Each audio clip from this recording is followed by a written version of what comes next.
esco con la consapevolezza che forse questo è il corso in assoluto in cui esco e non è che ho dubbi, perché capita, no? Uno vuole approfondire dei temi affrontati durante i 2 giorni, magari qualcosa c'è, qualcosa di meno, invece è la prima volta che esco e dire ok, è tutto molto chiaro, adesso c'è da applicare, e questo ti faccio un applauso io, perché veramente avendo fatto anche un po' di formazione mi rendo conto che non è chiaramente un caso che tutti, 100% della classe poi abbia questo. E quindi scelta dei tempi, comunicazione, cioè tutta una serie di cose. Mi sembra che i nostri obiettivi credo siano stati da tutti raggiunti al 100%, possiamo dire.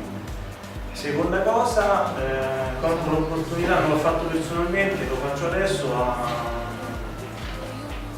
chi ha già seguito il corso, che fondamentale è stato proprio fare gli esercizi con loro. Ci hanno dato una mano grandissima, quindi approfitto.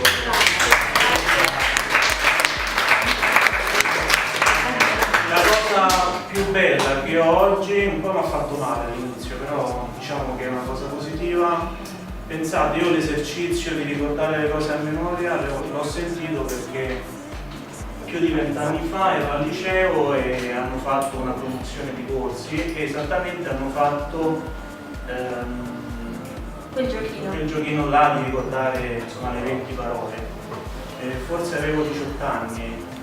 Rabbrividisco pensando che ne sono passati più di 20, preferisco pensare che non ho perso 20 anni, che ne ho guadagnati magari 40 e me ne vado da questo corso volendo essere sempre più aperto, perché chissà quante cose ci sono da conoscere. Probabilmente adesso era il tuo momento, dai, Sì. mettiamola così.